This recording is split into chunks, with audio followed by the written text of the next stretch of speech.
முன்பாக என்றைக்கும் உமக்கு முன்பாக இருக்கும்படிக்கு அதை ஆசீர்வதித்து அருளினீர். கர்த்தராகிய தேவரீர் அதை ஆசீர்வதித்தபடியினால் அது என்றைக்கும் ஆசீர்வதிக்கப்பட்டிருக்கும் என்றார். கர்த்தராகிய தேவரீர் ஆண்டவராகிய இயேசு கிறிஸ்து அதை ஆசீர்வதிக்கும் பட்சத்தில் அது என்றைக்கும் ஆசீர்வதிக்கப்பட்டிருக்கும். அந்த இடத்துல இந்த நாளாகம புத்தகம் 17ஆம் அதிகாரத்தை வாசித்து பார்த்தீங்கன்னா, அங்கே தாவீது, நாத்தான், இந்த 2 பேரை இங்கே நம்ம பார்க்குறோம். நாத்தான் தீர்க்கதரிசி தாவீதிடம் வர்றாரு. வந்து நீ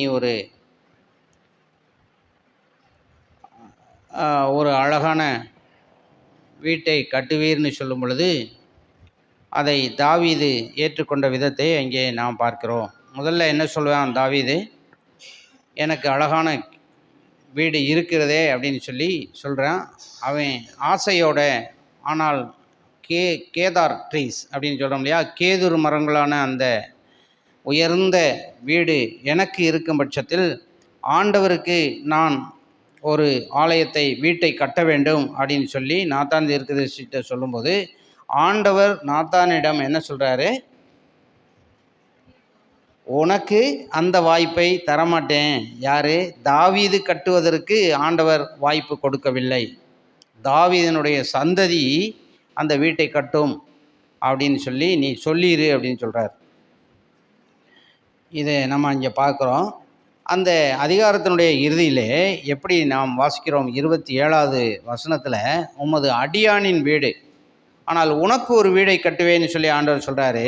அப்போது உமது அடியானின் வீடு என்றைக்கும் உமக்கு முன்பாக இருக்கும்படிக்கு அதை ஆசீர்வதித்தருளினீர். கர்த்தராகிய தேவரீர் அதை ஆசீர்வதித்தபடியினால் அது என்றைக்கும் ஆசீர்வதிக்கப்பட்டிருக்கும். விசுவாசம் நம்முடைய இதயத்திலே எப்படியாய் நாம் விசுவாசம் கொள்ள வேண்டும். தேவரீர் என்னுடைய வீட்டை ஆசீர்வதித்திருக்கிறார், அதனால் இது ஆசீர்வதிக்கப்பட்ட வீடு. இந்த வீடு அவருக்கு எப்பொழுதும் பாத்தியமானதாக இருக்க வேண்டும் என்று நாம் ஒவ்வொருவரும் ஒவ்வொரு நாளும் ஜெபிக்க வேண்டும், நம்முடைய இருதயத்திலே நினைத்திருக்க வேண்டும். வீடு என்பது பொதுவாக வீடை கட்டுறது அப்படின்னா, கட்டடத்தை சிமெண்ட்டு, மணல், ஜல்லியை வச்சு கட்டுறோம், கம்பியை வச்சு கட்டுறோம் அப்படின்னு நினைக்கிறோம்.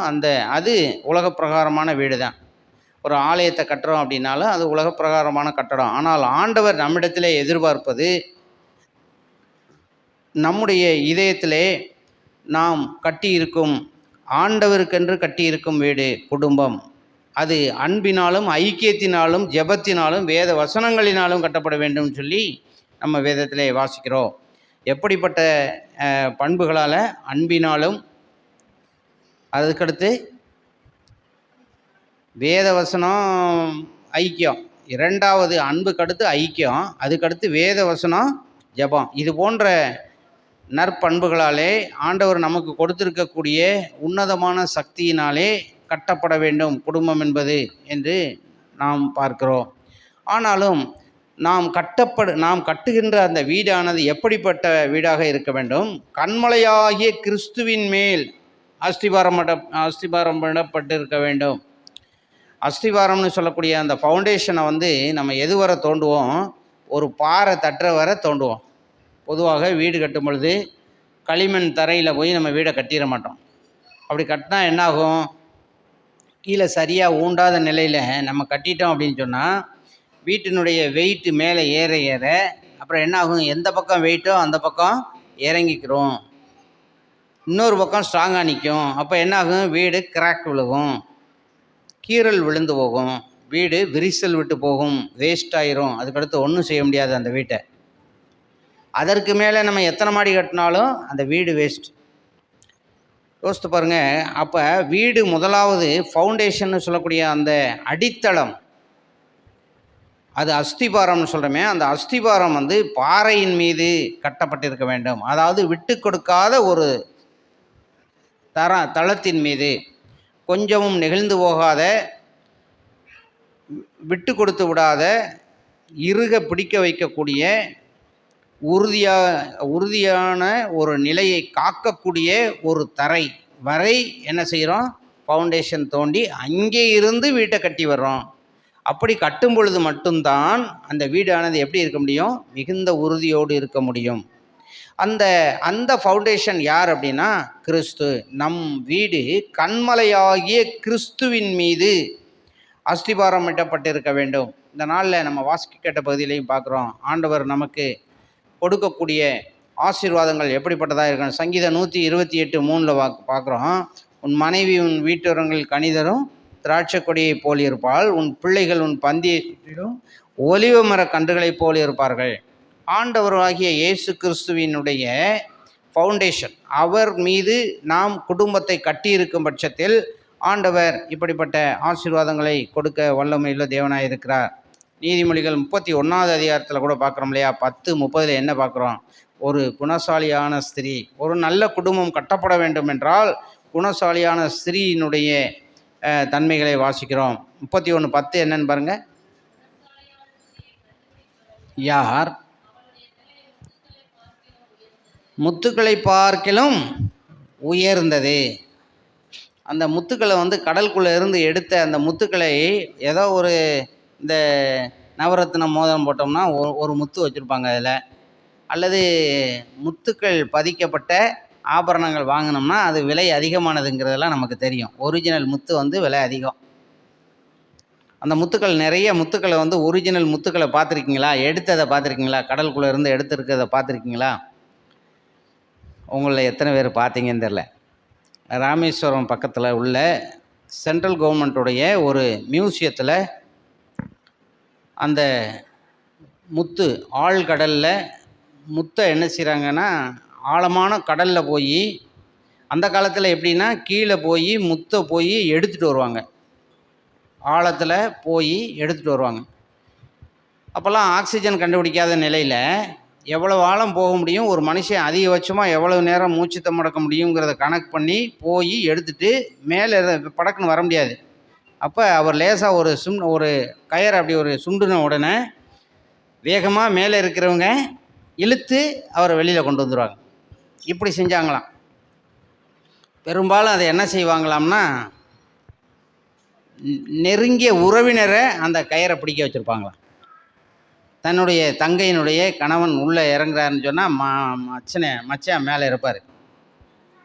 அவருடைய உயிர் எவ்வளவு முக்கியமானது தங்கையினுடைய உறவுக்கு அப்படின்னு சொல்லி பார்க்குற மாதிரி, அந்த மாதிரி நெருக்கமான உறவினர்களை வச்சு தான் அதை என்ன செய்வாங்களாம், அந்த முத்து குளிக்க விடுவாங்களாம். மற்றவேன்னா கூட என்ன செஞ்சிருவான், ஒரு செகண்ட் வேகமாக இழுக்கலைன்னா அவர் இறந்த நிலையில் தான் மேலே வர வேண்டி வரும். யோசித்து பாருங்கள், அந்த முத்து குளிக்கிறது அந்த காலத்தில். இப்போ கொஞ்சம் அதை நவீனமாக கொண்டு போயிட்டாங்க. இன்றைக்கி ஆக்சிஜனை வச்சு உள்ளேயே ஒரு வாரம் கூட இருந்துட்டு வருவேன் மெதுவாக, அந்தளவுக்கு கண்டுபிடிக்கிறாங்க. இப்போ என்ன செய்கிறாங்கன்னா, அந்த அதனுடைய அந்த கருவை எடுத்து கொண்டு வந்து கடலில் எந்த இடத்துல இவங்க வைக்கலாமோ அங்கே கொண்டு வச்சுட்டு வந்துடுறாங்க. அங்கே அது வளர்ந்துக்கிட்டே இருக்குது. அப்புறம் மொத்தமாக போய் அறுவடை செய்கிற மாதிரி அள்ளிட்டு வந்துடுறாங்க ஈஸியாக. இப்போ முந்தி மாதிரியெல்லாம் கஷ்டம் கிடையாது, இப்போ ஈஸியாக போச்சு. ஆனால் நான் அதை எங்கள் பள்ளியிலேருந்து டூர் போயிருக்கும்போது இதுக்குன்னே அந்த மியூசியத்தில் அப்போ கேட்டு பார்த்தேன். நமக்கு தெரிஞ்சவர் ஒருத்தர் இருந்தார். அவர் அந்த முத்துகளை மொத்தமாக அவங்க தயாரித்து வச்சுருக்கிறத காண்பித்தார்.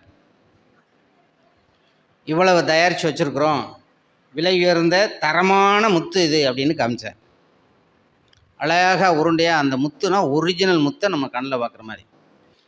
எங்கள் பள்ளியினுடைய பிரின்ஸிபல் கூட வந்திருந்தாங்க. அவங்களுக்கு அதனுடைய உண்மையான விலை, அதனுடைய தன்மை தெரியாததுனால அழகாக இருக்கே அப்படின்னு நினச்சிட்டு ஒரு கை நிறைய அள்ளி பார்த்தாங்க. ஏன்னா அது ஒரு தட்டில் வைக்கப்பட்டிருந்துச்சு. கை நிறைய அள்ளி, இதெல்லாம் நாங்கள் எங்கள் ஸ்கூலில் போய் காட்டுறதுக்கு வச்சுக்கிறோம் அப்படிங்கிறாங்க. அது பல லட்சம் ரூபா. அது அவங்களுக்கு தெரியலை, பிரின்ஸிபலுக்கே தெரில. அவங்க நினச்சிட்டாங்க ஈஸியாக கொண்டு வந்து முன்னாடி வைக்கவும் ஏதோ இதில் ஒரு விலை குறைஞ்ச ஒன்று போல அப்படின்னு நினச்சிட்டாங்க. விற்று அதனுடைய உண்மையான விலை அவங்களுக்கு கணிப்பு தெரில. மேடம் நீங்கள் கையில் வச்சுருக்கிறது பல லட்சம் மேடம் அப்படின்னு சொன்ன பிறகு அவங்கள பதறி போய் கீழே போடுறாங்க. அது நமக்கு ரொம்ப வேண்டியவங்க தெரிஞ்சவங்கிறதுனால அவங்க கொண்டு வந்து காமிச்சாங்க. இப்போ நான் சொல்கிறது 25 ஆண்டுகளுக்கு முன்னாடி. இப்போது இந்த குணசாலியான ஸ்திரியை ஆண்டவர் எப்படி ஒப்பிடுறாருன்னு பார்த்தீங்களா? முத்துக்களை பார்க்கிலும் உயர்ந்தது. அது அதனுடைய விலையானது முத்துக்களை. அடுத்து 30 என்ன இருக்குது, 31 அதிகாரம் நீதிமொழிகளை எல்லா பெண்களும் வாசிக்கணும். பெண்கள் பற்றி அறியணும் அப்படின்னா 31 அதிகாரம் தான். அதுதான் அந்த நீதிமொழிகளினுடைய சாலமோனின் நீதிமொழிகளில் கடைசி அதிகாரம். அதுதான். அதுக்கடுத்து அவர் பிரசங்கி எழுதுவார், அதுவும் சாலமோன் எழுதுனது தான். இந்த 31வது அதிகாரத்தை நீதிமொழிகளை முடிக்கும் போது பாருங்கள், அதில் 30வது வசனம் எப்படி இருக்கு பார்த்தீங்களா? அந்த சௌந்தரியம் வஞ்சனை உள்ளது, அழகும் வீண். பார்த்தீங்களா? கர்த்தருக்கு பயப்படுகிற ஸ்திரீயே புகழப்படுவாள். இன்னைக்கு உலகம் எப்படிப்பட்ட மாயையானதாக இருக்குது அப்படின்னு சொல்லி பாருங்கள். சௌந்தரியம் வஞ்சனை உள்ளது, அழகும் வீண். சௌந்தரியம் அப்படின்னா என்ன? எப்படி? ஆமாம், இந்த உலக பிரகாரமான சொத்துக்கள், பணமாக இருக்கட்டும், நகையாக இருக்கட்டும், அல்லது இது போன்ற நவரத்தின முத்துக்களாக இருக்கட்டும், நவரத்தின கற்களாக இருக்கட்டும், அவைகளெல்லாம் வஞ்சனை உள்ளது. அது எப்படி அதுக்கு வஞ்சனை இருக்கும்? இந்த சொத்துக்கு எப்படி வஞ்சனை இருக்கும்? ஒரு சொத்தை 4 பேர் பிரிக்கணும் அப்படின்னா பார்த்துக்கலாம், வஞ்சனை எப்படி வருது அந்த சொத்துக்குள்ளே இருந்துன்னு பார்த்துக்கலாம். ஒரு சொத்தை ஒரு 2 பேர் பிரிக்கணும், 3 பேர் பிரிக்கணும். ஒரு பிஸ்கட்டை ஒரு பிள்ளைகிட்ட கொடுத்து 2 பேரும் பிரிச்சுக்கோங்கப்பா அப்படின்னு ஒரு குழந்தைகிட்ட கொடுத்தோம்னா தெரியும் அவங்க அது எவ்வளவு வஞ்சனை உள்ளதாக இருக்குது அப்படின்னு சொல்லி. அவ்வளோ ஈஸியாக குழந்தைகள் ஒரு சின்ன குழந்தை, ஒரு 10 வயசு குழந்தையும் 12 வயசு குழந்தைகிட்டையும் கொடுங்க ஒரு பிஸ்கட்டை, ஆளு பாதி எடுத்துக்கடான்னு சொல்லுங்கள். அவ்வளோ ஈஸியாக அவன் சண்டை போடாமல் எடுத்துருவானான்னு பாருங்கள். அதுக்குள்ளே ஒரு போட்டி, ஒரு சண்டை. அப்போ இங்கே அதே மாதிரி ப்ராப்பர்ட்டிஸ் எதிர்காலத்தில் சௌந்தரியம் என்ன செய்யும்னா வஞ்சனையை கொடுக்கும், வஞ்சனை உள்ளதாக மாறும், பிறருக்கு விட்டு கொடுக்காது, விடாது. ஏய் உனக்குரியதை நீ வாங்கு. அரை அடி கூட போயிட்டாலும் போதும் அவன் கோர்ட்டுக்கு போவான். கோர்ட்டில் போய் கேஸ் போட்டு பல ஆண்டுகள் நடந்துக்கிட்டே இருக்கும். இந்த அரை அடியை மாதிரி பல 100 மடங்கு செலவழிச்சிருப்பான் கோர்ட்டுக்கும் போலீஸுக்கும் செலவழித்து கடைசியில் யாரோ ஒரு பக்கம் தீர்ப்பு வரும். யோசித்து பாருங்கள். அல்லது அவன் ஆயுள் முழுக்கவே தீர்ப்பே வராமலே போயிடும். அவன் ஆயுள் முழுக்கவே தீர்ப்பு வராது. இது நமக்கு சேருமா, அவன் அண்ணனுக்கு சேருமா, தம்பிக்கு சேருமான்னு கடைசி வரை 2 பேருக்குமே தெரியாமல் போகும். அந்த கோர்ட்டுக்கும் தெரியாது, அவன் என்றைக்கு அந்த கேஸை முடிப்பான்னு அவனுக்கும் தெரியாது. ஆனால் ஆயுள் முழுக்க நிம்மதியை இழந்திருப்பார்கள். இதுதான் சொத்து. சௌந்தரியம் வஞ்சனை உள்ளது, அழகும் வீண். இன்றைக்கி மனுஷன் ஒரு சின்ன குழந்தைக்கு கூட ஒரு பொருள் அழகாக இருக்கணும்னா பிடிக்கும். ஒரு அழகான காரை பஸ்ஸை காட்டுறான், ஒரு துருப்பிடிச்ச ஒரு லாரியை காட்டுறான், எதில் ஏறி போவோம் அப்படின்னு கேட்டால் ஒரு குழந்தை கூட என்ன சொல்லுவோம், அதை காட்டும். ஒரு குழந்தை கூட அது வித்தியாசம் தெரியுது. ஸோ அழகானதுங்கிறது யாரும் ஏற்றுக்கொள்ளக்கூடியது தான். வீட்டை அழகாக வச்சுக்கிறோம், நல்லா பெயிண்ட் அடிக்கணும்னு நினைக்கிறோம். 2 வருஷம் ஆச்சு பெயிண்ட் அடித்து, இந்த வருஷம் அடிக்கணும், ஜன்னலுக்கெல்லாம் பெயிண்ட் அடிக்கணும்னு சொல்கிறோம். ஏன்னா அழகாக வச்சுக்கிற போது இது. ஆனால் இந்த அழகும் கூட என்னவாம்மா வீண். ஒவ்வொரு நாளும் ஒவ்வொரு நிமிஷம் அந்த அழகுங்கிறது என்ன செஞ்சுக்கிட்டு இருக்கோம், குறைந்து கொண்டே இருக்கும். கர்த்தருக்கு பயந்து அவர் வழிகளில் நடக்கிறவன் எவனோ அவன் பாக்கியம். அப்போ இந்த காரியங்களில் எல்லாம் நம்மை ஒரு குடும்பத்தை குறித்து ஆண்டவர் நமக்கு எச்சரிக்கை கொடுக்கிறார். 128வது சங்கீதத்தில் தான் அப்படி பார்க்குறோம். 1-2 வசனங்கள். கர்த்தருக்கு பயந்து அவர் வழிகளில் நடக்கிறவன் எவனோ அவன் பாக்கியவான். அப்போ இந்த சௌந்தரியமும் அழகும் என்ன செஞ்சிடாது, நம்மை பாக்கியவான்களாக மாற்றி விடாது. கர்த்தருக்கு பயப்படும் பட்சத்திலே அங்கே நாம் எப்படி இருக்க முடியும், பாக்கியவான்களாக இருக்க முடியும் என்று பார்க்கிறோம். நிறைவான பாக்கியம்னு சொல்லும் பொழுது எபேசியருக்கு எழுதப்பட்டது 3வது அதிகாரம் 20வது வசனத்தில், நாம் வேண்டிக் கொள்ளுகிறதற்கும் நினைக்கிறதற்கும் அதிகமாய் ஆண்டவருடைய ஆசீர்வாதம் எப்படிப்பட்டதாய் அமையுமாம், நாம் வேண்டிக் கொள்ளுகிறதற்கும் நினைக்கிறதற்கும் அதிகமாய். பல நேரங்களில் நம்ம பல காரியங்களை ஆண்டவரிடத்தில் நம்ம வேண்டுறோம், ஆண்டவரே இதை நீங்கள் எனக்கு கொடுக்கணும் அப்படின்னு சொல்லி. இன்னும் சில நேரங்களில் இது நமக்கு கிடைச்சா நல்லா இருக்கும்னு சில விஷயத்தை நினைக்கிறோம். ஆனால் கர்த்தர் எப்படி கொடுப்பாராம், வேண்டிக் கொள்ளுகிறதற்கும், நம்ம எவ்வளவு நமக்கு ஞானம், நமக்கு அறிவு எட்டுதோ அதுக்கும் அதிகமாக. ஓஹோ, இதை கூட கேட்டிருக்கலாமா, நமக்கே தெரியாது, ஆனால் அதை அவர் கொடுப்பார். மிகவும் அதிகமாய் ஆசீர்வதிக்க வல்லமையுள்ள தேவனாக இருக்கிறார்னு நான் சொல்லலை, வசனம் ஆண்டவருடைய வார்த்தை அதை சொல்லுதுன்னு பார்க்குறோம். எந்த அதிகாரத்தில்? எபேசியர் 3:20. நாம் வேண்டிக் கொள்வதற்கும் நினைப்பதற்கும் அதிகமாய் தேவன் நமக்கு செய்யக்கூடியவராக இருக்கிறார். எப்படி சங்கீதம் 23 பார்க்குறோம் இல்லையா, ஒரு குடும்பத்தை ஆண்டவர் எப்படி ஆசீர்வதிக்கிறார். 23ஆம் அதிகாரம் கர்த்தரின் மேய்ப்பராக இருக்கிறார்னு ஆரம்பிக்கிறோம். அதில் 5ஆம் வசனம் என்ன இருக்குது? என் பாத்திரம் நிரம்பி வழிகிறது. ஆண்டவருடைய பாத்திரமாக நாம் அவருக்கு முன்பாக நிரம்பி வழியும் பொழுது நம்முடைய பாத்திரங்கள் நிரம்பி வழியும் என்று பார்க்கிறோம். என் பாத்திரம் நிரம்பி வழிகிறது. நிரம்பி வழிகிறது அப்படின்னா என்ன? ஃபுல், அதாவது தேவைக்கு மேலே இருக்கிறது தான் நிரம்பி வழியும். இப்போ இந்த பாத்திரம் நிரம்பி வழிகிறது அப்படின்னு சொன்னால் நம்முடைய எல்லா தேவைகளையும் தேவன் சந்திக்கும் அளவு நம்முடைய குடும்பத்தை ஆசீர்வதிக்கிறவராக இருக்கிறார்னு சொல்லி இங்கே பார்க்கிறோம். மல்கியா தீர்க்கதரிசியினுடைய புத்தகம் 3ஆம் அதிகாரத்தில் 10வது வசனத்தில், நான் வானத்தின் பல கனிகளை திறந்து எப்படியா இடங்கொள்ளாமற் போக மட்டும் ஆண்டவர் நம்மை ஆசீர்வதிக்க வல்லமையுள்ள தேவனாக இருக்கிறார். வானத்தின் பலகணிகளை திறந்து, பலகனி அப்படின்னு சொல்கிறது அங்கே நம்ம மச்சு பாவின்னு சொல்கிறோம் இல்லையா, மச்சில் நெல் கொட்டி வைப்போம் மேலே பத்திரமா. இதை போல் வானத்தின் பலகணிகளை திறந்து இடம் கொள்ளாமற் போக மட்டும்னா என்ன? அதை பிடிக்கிறதுக்கு நமக்கு பாத்திரங்கள் கிடையாது, அந்த அளவிற்கு அப்படிங்கிற அர்த்தம். நிரம்பி வழியத்தக்கதாக, வலை கிழியத்தக்கதாகன்னு நம்ம வாசிப்போம் புதிய ஏற்பாட்டில் 2-3 இடத்துல.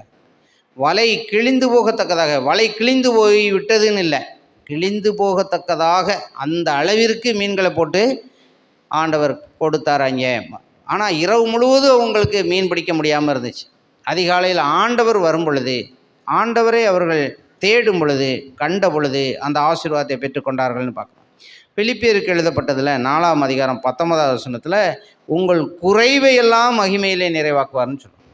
ஆண்டவர் அவர் கொடுப்பார்னு மட்டும் இல்லை, குறைவையே நிறைவாக்குவார். நெகட்டிவானது பாசிட்டிவாகும்.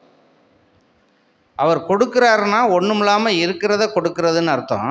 நெகட்டிவ்னு சொன்னால் என்ன? இழப்பு. குறைவுங்கிறது இழப்பு. இருந்திருக்கும், நிறையா இழந்திருப்போம், நஷ்டமாக போயிருக்கோம், அதை ஆண்டவர் திரும்ப கொடுப்பார். எப்படி கொடுப்பார்? நிறைவாக கொடுப்பார்னு சொல்லி பார்க்குறோம். பிலிப்பியர் 4:19 வாசிக்கிறோம். ஆண்டவர் நமக்கு பிள்ளைகளை பாக்கியமாக கொடுக்குறாருன்னு பார்க்குறோம். ஏசாயா தீர்க்கதரிசியினுடைய 54ஆம் அதிகாரம் 13வது வசனத்துலலாம் எப்படி இருக்குது? உன் பிள்ளைகள் எல்லோரும், எத்தனை பிள்ளைகளோ அத்தனை பிள்ளைகளும் கர்த்தரால் போதிக்கப்பட்டிருப்பார்கள். உன் பிள்ளைகளுடைய சமாதானம் பெரிதாக இருக்கும். இதை நம்ம விசுவாசித்து ஜெபிக்கணும். அது மாதிரி உன் பிள்ளைகளில் ஒருவன் மட்டும் அப்படின்னு இல்லை. வசனம் எப்படி இருக்குது? உன் பிள்ளைகள் எல்லாரும், எல்லாரும், ஒரு பிள்ளையோ 2 பிள்ளையோ 5 பிள்ளையோ 10 பிள்ளையோ, உன் பிள்ளைகள் எல்லாரும் கர்த்தரால் போதிக்கப்பட்டிருப்பார்கள். உன் பிள்ளைகளுடைய சமாதானம் பெரிதாக இருக்கும். சமாதானம் இன்றைக்கி உலகத்தில் மனுஷனுக்கு எத்தனையோ நன்மைகளை சம்பாதிக்கிறான். சமாதானம் ஒன்று மட்டும் இருக்காது, நிம்மதி இருக்காது, மகிழ்ச்சி இருக்காது. கர்த்தருக்குள்ளே மகிழ்ச்சியாக இருக்க மாட்டான். ஆனால் அவனுக்கு என்ன இருக்கும்? எல்லாமே இருக்கும், மகிழ்ச்சி மட்டும் இருக்காது. உலக பிரகாரமான மனிதர்களுடைய நிலை இதுதான். இந்திய தேச அளவில் மிகப்பெரிய பணக்காரர்கள்னு அப்படின்னு சொல்கிறோம். அவங்களுக்கு மகிழ்ச்சி இல்லை, அவங்களுடைய இருதயத்திலே சமாதானம் இல்லை. ஆனால் ஆண்டவர் தன்னுடைய பிள்ளைகளுக்கு, அவரை ஏற்றுக்கொள்கிறவர்களுக்கு, அவர் மீது விசுவாசம் வைக்கிறவர்களுக்கு, உன் பிள்ளைகளுடைய சமாதானம் பெரிதாக இருக்கும். அப்போ உனக்கு எப்படி சமாதானம் கொடுக்காமல் இருப்பார்னு அர்த்தம்? கண்டிப்பாக கொடுப்பார். பிள்ளைகள் எல்லாரும் கர்த்தரால் போதிக்கப்பட்டிருப்பார்கள். யார் போதிப்பா? நம்ம பிள்ளைகளுக்கு நம்ம போதிப்போம். அப்போ நம்ம போதிக்கப்பட்டவங்களுக்கே அந்த ஆசீர்வாதம்னா, போதிக்கிறவங்களுக்கு அதை விட ஆசீர்வாதம் தான். அப்போ பிள்ளைகளுக்கு ஆசீர்வாதம் கிடைக்கும்னா என்ன அர்த்தம்? உனக்கும் அந்த ஆசீர்வாதம் கிடைக்கும்னு அர்த்தம்.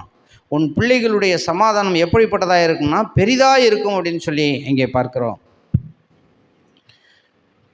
3 யோவானில் அந்த 4வது வசனத்தில் எப்படி பார்க்குறோம்னா, 1வது அதிகாரத்தில், என் பிள்ளைகள் சத்தியத்திலே நடக்கிறவர்கள். எப்படியா? பிள்ளைகள் சத்தியத்திலே நடக்கிறவர்கள்னு சொல்லி நான் கேள்விப்படுறதை விட மிகப்பெரிய சந்தோஷம் வேறு எது இருக்கும்? அதை காட்டிலும் அதிகமான சந்தோஷம் எனக்கு எதுவுமே இல்லைன்னு சொல்லி இங்கே பார்க்குறோம். 3 யோவான். அந்த வசனம் ஆரம்பிக்கிறதே பாருங்கள் எப்படி இருக்குன்னு. 3 யோவான் வாசிங்க.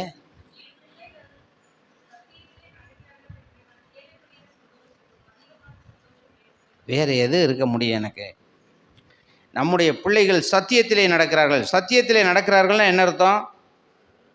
ஆண்டவருடைய பிள்ளைகளாய் இருக்கிறார்கள். என்னுடைய பிள்ளைகள் ஆண்டவரை நேசிக்கிறார்கள்.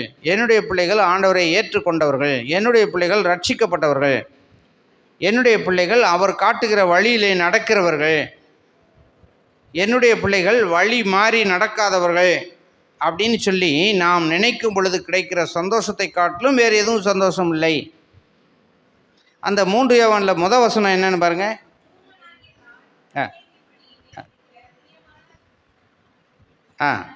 காயு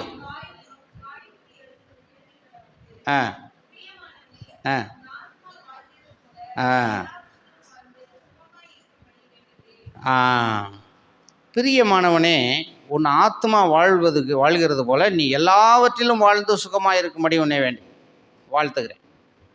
எப்படியா? எது மாதிரி? ஒரு கண்டிஷன் போட்டு வாழ்த்துறான். வாழ்த்தும் போது ஒரு condition. Have a nice day, good morning, may God bless you, happy birthday அப்படின்னு சொல்லி நம்ம வாழ்த்தலாம். ஆனால் ஆண்டவர் சொல்கிற இந்த வார்த்தை ஒரு கண்டிஷனோட தான் இருக்குது. எப்படி? இதில் என்ன கண்டிஷன் இருக்குது? யார் சொல்கிறா? சின்ன பிள்ளைங்க சொன்னால் இப்போ ஒரு பரிசு உண்டு.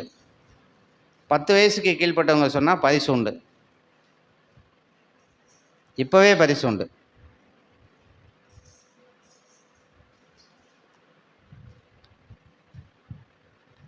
சரி, ஒரு 15 வயசு கூட வச்சுக்கிறோமா? 15 வயசுக்கு கீழ்பட்டவங்க சொன்னாலும் பரிசு உண்டு.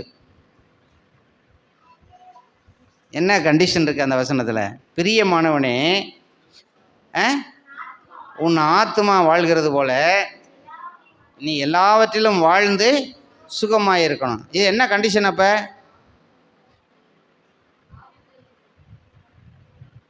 அதாம்மா, என்ன கண்டிஷன்? உன்னுடைய ஆத்மாவை முதல்ல நீ வாழ வச்சா நீ நல்லா வாழ்வ. உன் ஆத்மா வாழ்கிறது போல நீ எல்லாவற்றிலும் வாழ்ந்து சுகமாக இருக்கணும். நீ எல்லாவற்றிலும் வாழ்ந்து சுகமாக இருக்கணும்னா உன் ஆத்மாவை முதல்ல வாழ வை. ஆத்மாவை வாழ வைக்கிற அதிகாரம் யாருக்கு இருக்குது? நமக்குத்தான் இருக்குது. நல்லா தெரிஞ்சுக்கிறணும். ஏசாமி நம்முடைய ஆத்மாக்களை நம்ம வாழ வைக்கிறதும் சாக வைக்கிறதுக்கும் முழு அதிகாரத்தை நம்மகிட்ட கொடுத்துட்டார். ஒரு மனுஷனுடைய உயிரை வாழ வைக்கிறதுக்கும் சாக வைக்கிறதுக்கும் நமக்கு அதிகாரம் கிடையாது. அது என் உயிர் மேலேயும் எனக்கு அதிகாரம் கிடையாது, பிற உயிர் மேலேயும் எனக்கு அதிகாரம் கிடையாது. நான் என் உயிரை எடுத்தனாலும் ஆண்டவருக்கு முன்னாடி பாவம், பிறருடைய உயிரை நான் எடுத்தாலும் பயங்கர பாவம். ஆனால் ஆத்மாவை நான் என் ஆத்மாவை நான் கொல்ல முடியும். என் ஆத்மாவை நான் என்ன செய்ய முடியும்? கொல்ல முடியும். அதான் வசனம் சொல்லுதே, பாவம் செய்யும் ஆத்மா சாகும். நான் பாவம் செஞ்சேன்னா என் ஆத்மா செத்து போகும். பாவத்தின் சம்பளம் மரணம். நான் பாவம் செய்யும் பொழுது ஆத்மா மரணம் அடையும். அப்போ உன் ஆத்மா வாழ்கிறது போல, அப்போ உன் ஆத்மாவை நீ வாழ வச்சிட்டினா, சாகடிக்காமல் வாழ வச்சிட்டினா, அதாவது பாவத்திலிருந்து நீ விடுதலை பெற்று வாழ்ந்து வந்தால் நீ எல்லாவற்றிலும் வாழ்ந்து சுகமாயிருப்பாய். அதான் வசனம், அதான் கண்டிஷன். ஆண்டவர் வாழ்த்து கொடுக்கும் பொழுது கூட பவுல் மூலமாக கண்டிஷனை போட்டு வாழ்த்துறாரு. சும்மா எல்லாருக்கும் குட் மார்னிங் குட் மார்னிங். நமக்கு தெரிஞ்ச, இப்போ நம்ம ஒரு ஆஃபீஸுக்குள்ளே வேலை பார்க்குறோம்னா என்ன செய்வோம்? மேனேஜரு அவர் எவ்வளவு மோசமான ஆளுனாலும் என்னதான் சொல்லணும்? பார்த்த உடனே சார் குட் மார்னிங் காலையில். இப்போ காலையில் இப்போ எங்கள் டீச்சர்ஸ் எல்லாம் அப்படி ஃபிங்கர் பிரிண்ட்டை வச்சுட்டு கையெழுத்து போட போகும்போது எல்லாம் செய்வாங்க, good morning sir, good morning sir, good morning sir. John கண்ணனுங்கிறதுக்கு பதிலாக ஒரு கழுதை உட்காந்துருந்தாலும் குட் மார்னிங் தான், ஹெட்மாஸ்டர், அவ்வளோதானே. அது யாராக இருந்தாலும் குட் மார்னிங் போடணும். போடலைன்னா என்ன நினச்சிக்கிறாரோ? நாளைக்கு லீவ் கேட்கும்போது வேணாம்ன்றவாரோ, அல்லது எக்ஸ்ட்ரா டியூட்டி போட்டு விட்ருவாரோ? இல்லைன்னா நாளைக்கு மெடிக்கல் லீவு, மகனுக்கு கல்யாணம்னு சொல்லிட்டு மெடிக்கல் லீவு கேட்கும்போது அது என்ன? மெடிக்கல் லீவு மெடிக்கலுக்கு தானே பயன்படுத்தணும், எதுக்கு மகன் கல்யாணத்துக்கு போடுறீங்க? நோ சொல்லிடுவாரோ? வீடு கட்டணும், சென்ட்ரிங் போடுறதுக்கு 1 வாரம் லீவு போட வேண்டியிருக்கு, மெடிக்கல் லீவாகவே போட்டுறேன். ஏன்னா ஏன் லீவு போட்டால் சம்பளம் போயிடும். ஹெட்மாஸ்டர் பார்த்து கொஞ்சம் தயவு பண்ணணும். அவர் நினச்சாருன்னா, ஓகே சுகமில்லைன்னு நீ சர்டிஃபிகேட்டை காட்டுற, நான் ஏற்றுக்கிறேன், நல்லா தெரியும் நீ வீடு தான் கட்டுறேன்னு. ஆனாலும் அவர் என்ன செய்கிறாரு, ஏற்றுக்குருவார். ஹெட்மாஸ்டருக்கு ஒரு வணக்கத்தை போட்டாச்சுன்னா பிரச்சனையே இருக்காது. பிஎஃப் அப்ளை பண்ணணும், இவர் கையெழுத்து போடலைன்னா பிஎஃப் கிடைக்காது. ஒரு சொசைட்டியில் லோன் போடணும், லோன் போடும்போது ஹெட்மாஸ்டர் கையெழுத்து போட்டாதே அவருக்கு 5 லட்ச ரூபா சேங்ஷன் ஆகும், அல்லது 15 லட்சம் 20 லட்சம் வரை சேங்ஷன் ஆகும். ஹெட்மாஸ்டர் மாட்டேன்னு சொல்லிட்டாருன்னா, போய் உனக்கு கையெழுத்து போட்டு நாளைக்கு நீ ஒழுங்காக கட்ட மாட்டேன், என் முன்னாடி உட்காருவார் இருந்தாலும் ஆஃபீஸரு, அவருக்கு நான் பதில் சொல்லிக்கிட்டே இருக்கணுமா? நோ, கிடையாது. அப்படின்னா 20 லட்ச ரூபா போச்சு. காலையில் வந்தவொடனே குட் மார்னிங் சார்னு ஒரு பணிவாக ஒரு வணக்கத்தை போட்டாச்சுன்னா உள்ளே கூட வஞ்சிக்கிட்டு வாய்க்குள்ளே எப்படி இருக்கும், இந்த மனுஷனையும் வணக்கம் சொல்ல வேண்டியிருக்குவார் அப்படின்னு நினச்சிக்கிட்டு சார் குட் மார்னிங் முகத்தை அப்படி சிரிக்கிற மாதிரி வச்சுட்டா முடிஞ்சு, அவ்வளோதானே. அவர் எப்போ கேட்டாலும் கையெழுத்து போடுவார் ஹெட்மாஸ்டர். பார்க்குற நேரம்லாம் வணக்கம் போடுறவர் யார், எப்படி? ஆனால் ஆண்டவருடைய வார்த்தை அப்படிப்பட்டதில்லை, கண்டிஷன் போடுவார். எல்லாம் இதெல்லாம் போலித்தனமான வாழ்த்துக்கள். ஆனால் ஆண்டவர் கொடுக்குற வாழ்த்து எப்படிப்பட்டது, ஒரிஜினலானது, கண்டிஷனோடு இருக்கும். இந்த கண்டிஷன்னா இந்த ஆசீர்வாதம் உனக்கு இல்லைன்னா போ.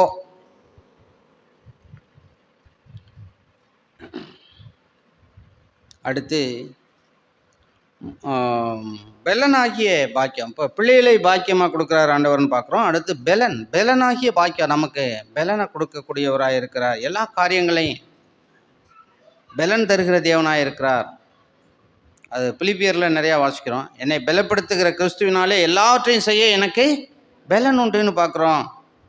என்னை பலப்படுத்துகிற கிறிஸ்துவினாலே 4:13 தானே பிலிப்பியர். என்னை எல்லாவற்றையும் செய்ய, என்னை பலப்படுத்துகிற கிறிஸ்துவினாலே எல்லாவற்றையும் செய்ய எனக்கு பெலன் உண்டு. கடந்த ஆண்டு கூட அந்த வசனம் ஒரு சிலருக்கு நான் தயார் பண்ணியே கொடுத்தேன், அந்த கார்டு.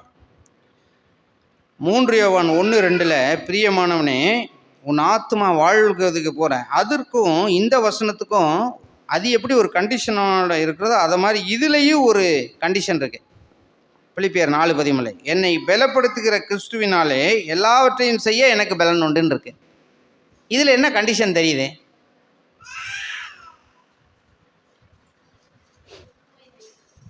எப்படி இதில் கண்டிஷன் இருக்கான்னு பாருங்கள். என்னை பலப்படுத்துகிற கிறிஸ்துவினாலே எல்லாவற்றையும் செய்ய எனக்கு பலன் உண்டு.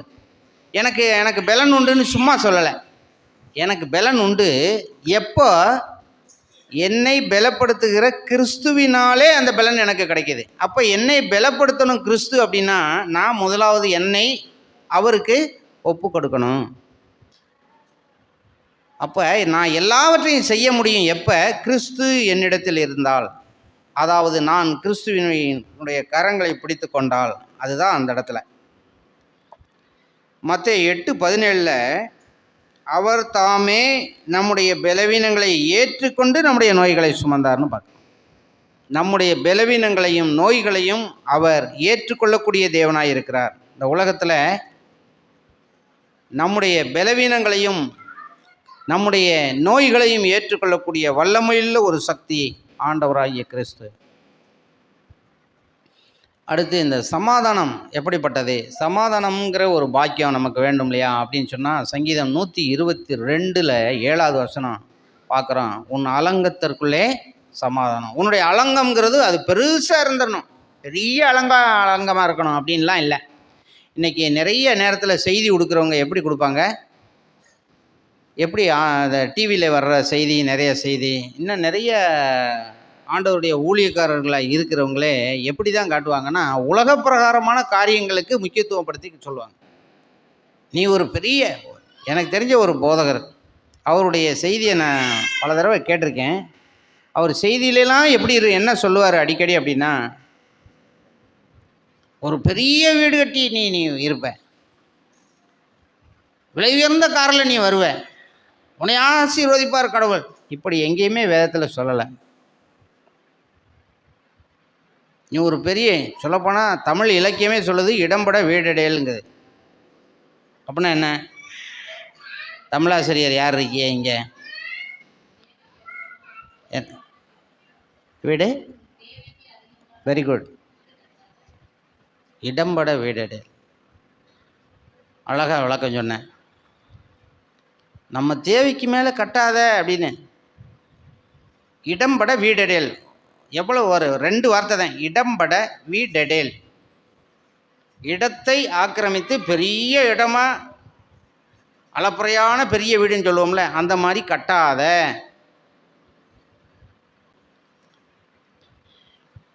நகைச்சுவையாக நான் ஒரு உண்மையும் சொல்கிறேன்.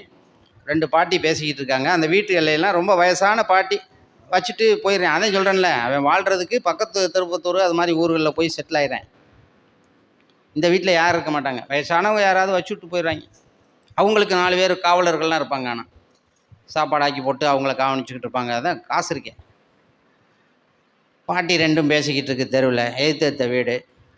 என்ன நெல் போட்டியாக்கும்? நெல்லுன்னா சும்மா நம்மளை மாதிரி என்ன 1 மூட்டை போட்டேன், நான் 4 மூட்டையை கொண்டு போட்டுட்டேன். நம்மளை மாதிரியெல்லாம் இல்லை, 300 மூட்டை 400 மூட்டை தான் நெல்லெல்லாம் போடுறது. ஏன்னா அவ்வளோ நெல் விளையும்.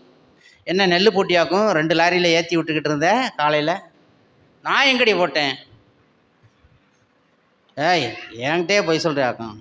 காலையிலேருந்து மத்தியானம் வரை லாரி ஏறிச்சில. இந்த பாட்டிக்கே தெரில, பின்னாடி வீட்டை திறந்து லாரி 2 லாரியில் ஏற்றிட்டு போயிருக்கான். 2 லாரியில் ஏற்றிட்டு போயிருக்கான். ஏற்றி நல்லா மூட்டையெல்லாம் ஏற்றி கயிறை வச்சு கட்டிகிட்டே கொண்டு போயிருக்கான். களவு போயிருக்கு. இவனுக்கே தெரியல, பாட்டிக்கு தெரியல. ஏன்னா வீடு அவ்வளோ நீளம். பின்னாடி அவன் வீட்டை திறந்ததும் சத்தம் கேட்குறதில்ல. மூட்டையெல்லாம் ஏற்றி 2 லாரியில் ஏற்றிருக்கான். சரி, ஏதோ அவங்க மூட்டையெல்லாம் விற்கிறாங்கன்னு வேடிக்கை பார்த்துக்கிட்டு இருக்கேன். அடுத்த வீட்டுக்காரன் ஏற்றிட்டு போயிட்டேன். இதெல்லாம் எதுக்கு சொல்கிறேன்னா, அந்த அளவுக்கு அலங்கத்திற்குள்ளே சமாதானம் இருக்கு மாதிரியான அலங்கம் ஆண்டவர் நமக்கு கொடுப்பார். அது அது 500 சதுர அடியோ 1000 சதுர அடியோ ஆண்டவர் அலங்கத்திற்குள்ளே சமாதானம் இருக்கக்கூடிய அலங்கமாக ஆண்டவர் நமக்கு கொடுப்பாருங்கிறத இங்கே ஆண்டவர் கொடுக்குற வாக்கு தத்தம். மத்தேயு 10ஆம் அதிகாரம் 12, 13 என்ன பார்க்கும்?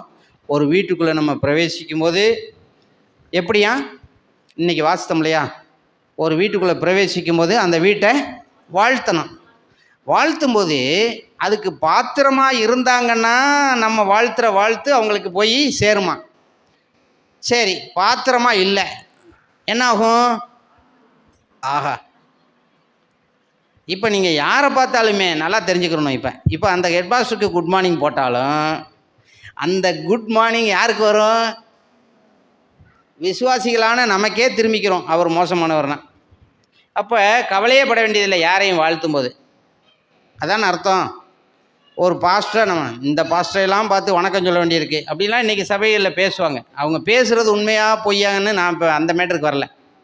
நீ வணக்கம் மட்டும் சொல்லிட்டு போய்கிட்டே இருக்கிறோம் அப்படின்னா, ஆண்டவரே ஸ்தோத்திரம் ஐயா, ஸ்தோத்திரம் ஐயா அப்படின்னு சொல்கிறோம். ஆனால் இந்த மனுஷனுக்கு வணக்கம் சொல்லவே வேண்டியது இல்லைங்க, மனசுக்குள்ளே கூட நம்ம நினைக்கலாம். ஆனாலும் ஸ்தோத்திரம் சொன்னோம்னா அந்த ஸ்தோத்திரம் யாருக்கு கிடைக்கும்? அதனுடைய நன்மை நமக்கு ரிட்டன் ஆயிரும். சரி, இதை மாதிரி சாபம், ஒருத்தர் சாபம் இருறான். அப்போ என்ன செய்யும்? நம்மளை ஒருத்தர் சாபம் இருறான், நல்லா இருப்பானா? ஏன் நல்லா இருக்க மாட்டார்? என்ன இந்த ஹெட்மாஸ்டர் ரொம்ப மோசமாக இருக்கிறாரு, கொஞ்சம் கூட சேட்டை பண்ண விட மாட்டேங்கிறாரு, கொஞ்சம் கூட இந்த இப்போ லேட்டஸ்ட்டாக இந்த இப்படி முடிய வெட்டுறாங்கல்ல, சைடை ஒரு பக்கத்தை சிரைச்சி நடுவில் அப்படியே பிள்ளையார் மாதிரி, அது என்னது முளைப்பாரி மாதிரி இப்படி நடுவில் வச்சுருவேன். ஒருத்தனை கூட ஒரு நாள் கூட அப்படி வெட்ட விட மாட்டேங்கிறாரு. இந்த காலத்து வாலிபர்களுக்கு அது பிடிக்குமா? சாமானியமாக அதை ஏற்றுக்குருவானா? அப்படி சொன்னால் அந்த ஹெட்மாஸ்டர் பிடிக்காது. ஆனால் வெளியில் சொல்ல முடியாது, வேறு வழி இல்லை, ஏற்றுக்கிட்டே ஆகணும், அப்போ தான் ஸ்கூலுக்குள்ளே இருக்க விடுவார் அப்படின்னு இருப்பேன். சரி, இது அவன். ஆனால் என்ன செய்வேன்?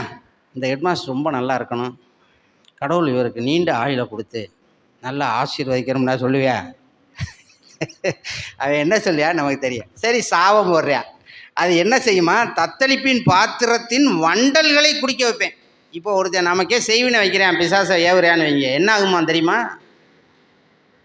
செய்வினையே வச்சாலும் அதன் வண்டல்னா என்ன தெரியுமா? வண்டல்னா என்ன? அவன் எவ்வளவு செய்வினை செய்கிறானோ அதனுடைய மேக்சிமம் பவரு என்ன செய்யுமா? அவனை போய் தாக்க வைப்பார். யார்? நம்முடைய ஆண்டவர்.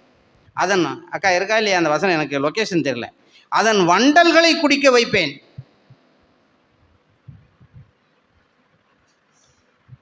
பிசாசை ஒருத்தன் நம்ம மேலே ஏவுனான்னா பல மடங்கு பிசாசை அவனை போட்டு அமைக்க அவனை அழிக்கும். நம்ம கண்ணு முன்னாடி பார்க்கலாம். இது சாமானியமானதில்லை.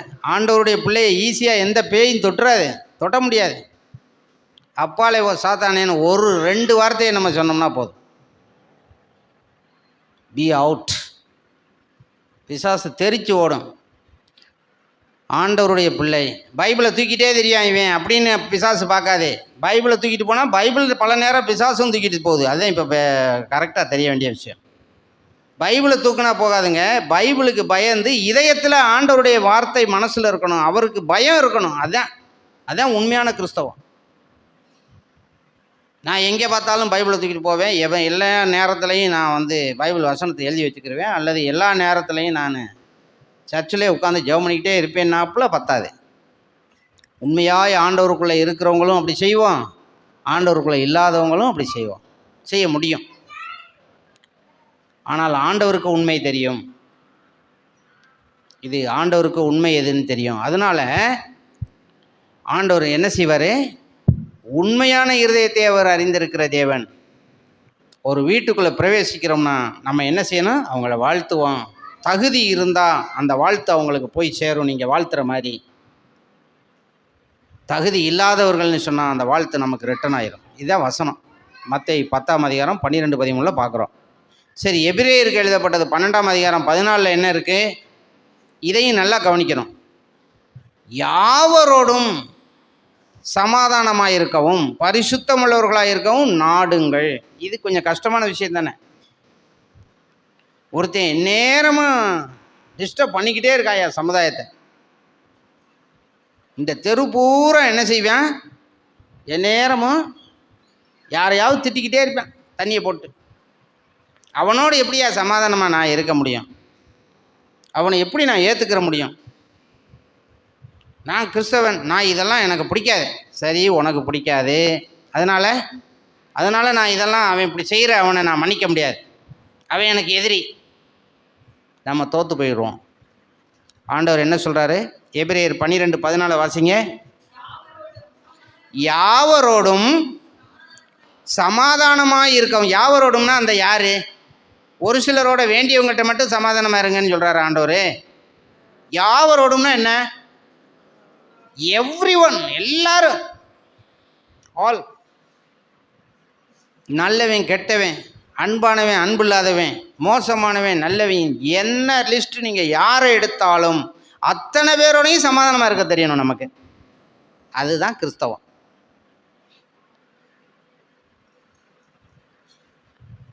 கவனிங்க, யாவரோடும் சமாதானமாக இருக்கவும்.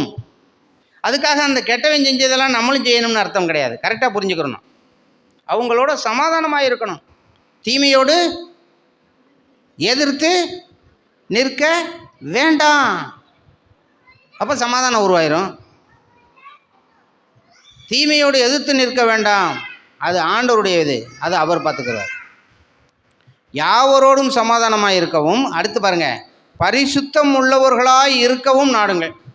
ஆண்டவரே, உமக்கு முன்னாடி நான் பரிசுத்தமாக இருக்கணுமப்பா. தீமையை விட்டு விலகுதலே கர்த்தருக்கு பயப்படுகிற பயம். நான் உங்களுக்கு பயப்படுறேன் அப்படின்னா என்ன செய்யணும்? தீமையை விட்டு விலக தெரியணும்.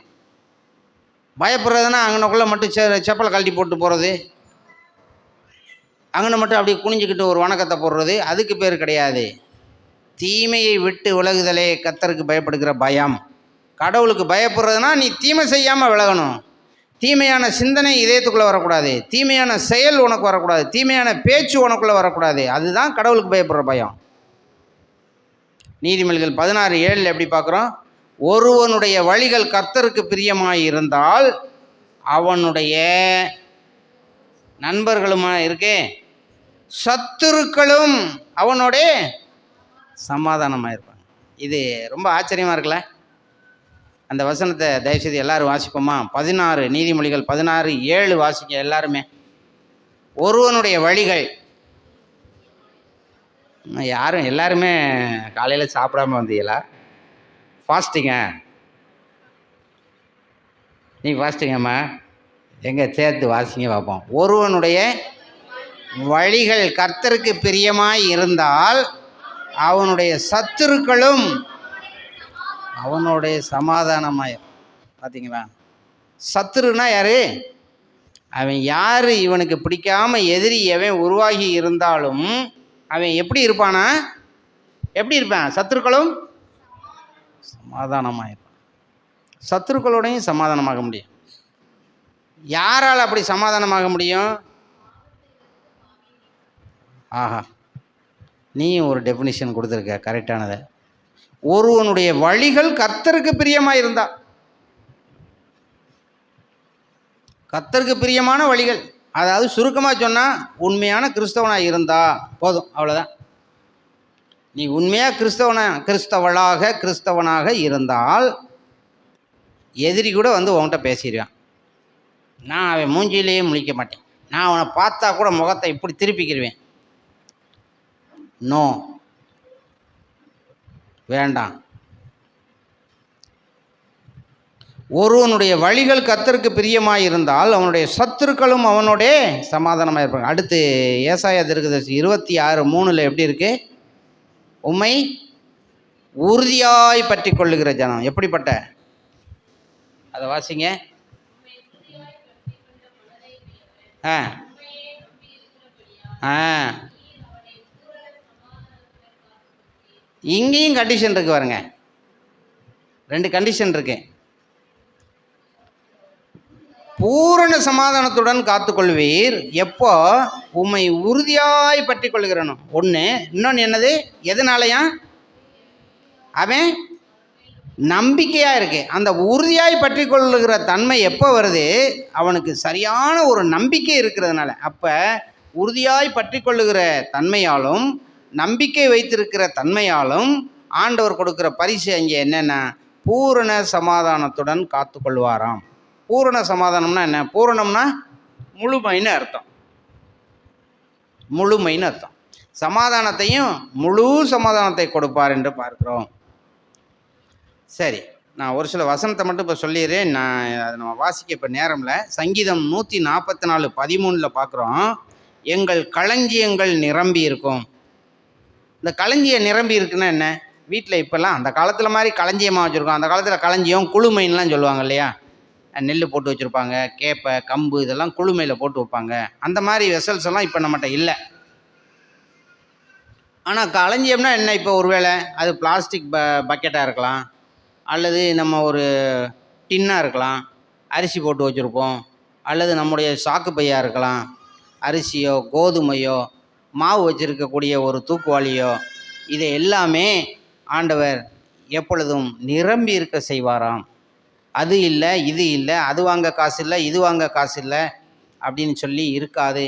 ஆண்டவர் கொடுக்குற வார்த்தையின்படி நாம் நடக்கும் பொழுது இந்த கண்டிஷனோடு நம்ம இதை பார்க்கணும்.